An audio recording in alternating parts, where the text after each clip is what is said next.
लेकिन फिलहाल मार्केट पर वापस लौटते हैं और एचडीएफसी बैंक का स्टॉक आपकी स्क्रीन पर रखते हैं। अब देखिए, निफ्टी बैंक वैसे 536 पॉइंट नीचे है। कार्यक्रम की शुरुआत में 444 अंकों का नुकसान था, तो पेन तो बढ़ रहा है और पेन बढ़ रहा है एचडीएफसी बैंक की तरफ से ही। 3.86% तक के रिटर्न्स, इस समय 1566 के आसपास। ये स्टॉक डे लो की तरफ फिसल रहा है तेजी से, डे लो के करीब ही ट्रेड करता हुआ। हमारे साथ अब सुमित है। दरअसल हुआ ये है कि एक एनालिस्ट मीट हुई और उसमें कंपनी के मैनेजमेंट ने कुछ चीजें हाईलाइट की हैं जो बेसिकली ये कह रही है कि मार्जिन्स पर थोड़ा सा दबाव रह सकता है। अब क्या कारण है कि मार्जिन्स पर दबाव हो सकते हैं?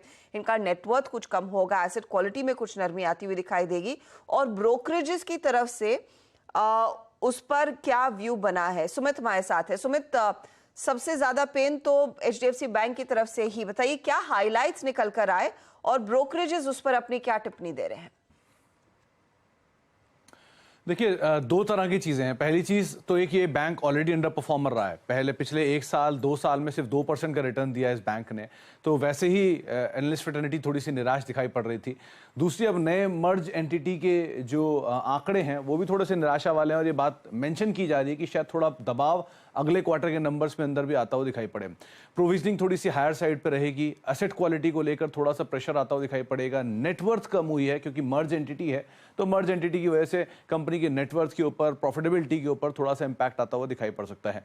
उनका ये भी मानना है कि शायद नियर टर्म में कंपनी की जो बैंक की बुक वैल्यू है उसके ऊपर भी करीब 4 से लेकर 5% के आसपास का एक डिक्लाइन शायद आता हुआ दिखाई पड़ेगा। जो बैंक के एनआईएम्स हैं वहां पर पहले भी ये बात हो रही थी कि प्रेशर थोड़ा सा देखने को मिल सकता है और रफली 30 से 40 बेसिस पॉइंट के आसपास का यहाँ पर इंपैक्ट आता हुआ दिखाई पड़ सकता है। कुछ एनालिस्ट फ्रेटर्निटी यही मानती है कि शायद 20 बेसिस पॉइंट से लेकर 70 बेसिस पॉइंट के आसपास एनआईएम्स के ऊपर एक इंपैक्ट आता हुआ दिखाई पड़ सकता है।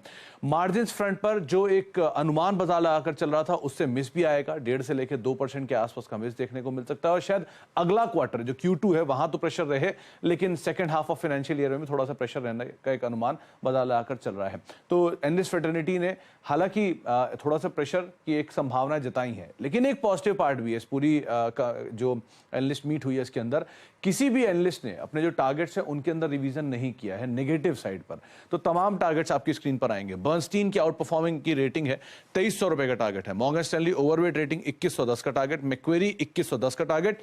लाइकवाइज बाकी जो हाउस व्यूज हैं वहां पर भी उन्होंने 2100 की रेंज में ही टारगेट्स रखे हैं। तो सिटी की बाय साइड की रेटिंग 2110 का टारगेट, जेफरीज 2030 का टारगेट। सबसे कम टारगेट जो आया यूबीएस का वो भी 1900 का, यानी कि मौजूदा स्तरों से करीब करीब 20 से 25% जो मिनिमम टारगेट है वहां पर भी अपसाइड आता हुआ दिखाई पड़ रहा है। तो मेजरली सभी ने बाय रेटिंग रखी है, आउट परफॉर्मेंस रखा है, लेकिन एक जो कंसर्न मार्केट मान के चल रहा है कमेंट्री वीक साइड पर है और शायद सेकंड क्वार्टर के नंबर्स के अंदर थोड़ा सा प्रेशर आता हुआ दिखाई पड़े और वैसे भी अंडर परफॉर्मर रहा है। तो ये 2-3 चीजें जो कि नेगेटिवली पैन आउट कर रही है, इसीलिए स्टॉक में भारी भरकम बिकवाली आते हुए दिखाई पड़ रही है। प्रेशर तो है ही इस पर्टिकुलर काउंटर में।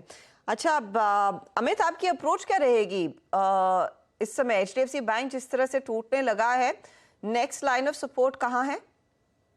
जी, देखा जाए तो एक सडन चेंज इन सेंटिमेंट देखने मिल सकता है और 1600 के जो लेवल से मुझे लग रहा है थोड़ी इमीडिएट हर्डल सा भी हो सकते हैं।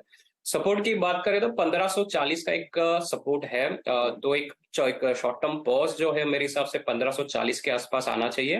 बट ओवरऑल जो आउटलुक है मुझे लग रहा है ये स्टॉक पे थोड़ा एटलीस्ट नियर टर्म के लिए के हिसाब से थोड़ा ये चॉपी रहेगा, तो बेटर है कि इसको थोड़ा अवॉइड करना चाहिए। थोड़ा सा अवॉइड करे, लेकिन 1540 वो लक्ष्मण रेखा है, हाँ, उसके नीचे जाता है तो फिर मामला और बिगड़ता हुआ दिखाई दे सकता है।